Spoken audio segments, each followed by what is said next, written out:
চারিদিক অন্ধকারাচ্ছন্ন, রাস্তাঘাট ফাঁকা হয়ে আছে। আমি একা একা হাঁটতে শুরু করে দিলাম। হাঁটতে হাঁটতে কিছুটা দূরে গিয়ে দেখলাম আর্মিদের বাংকার তৈরি করা হয়েছে। সেখানে একটি ধারালো অস্ত্রও পড়ে রয়েছে।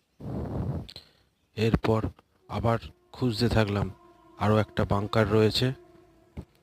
এখানে আরও একটা বাংকার দেখতে পেলাম, কিন্তু কোনো আর্মিদের দেখতে পেলাম না। এই সেই গাড়িটা যাতে করে জঙ্গিরা এসেছিল। এখানে একটা কামানের ধ্বংসাবশেষ দেখতে পেলাম, যেটা অনেক দিন ধরে পড়ে রয়েছে। অ্যানিমেল সিনেমায় ব্যবহৃত রণবীর কাপুরের মেশিন গানের ধ্বংসাবশেষটা এখানে পড়ে রয়েছে। আতঙ্কবাদী হামলার ভয়ে মানুষজন লরি ভর্তি ভর্তি করে যে যেখানে পারছে পালিয়ে বাঁচছে।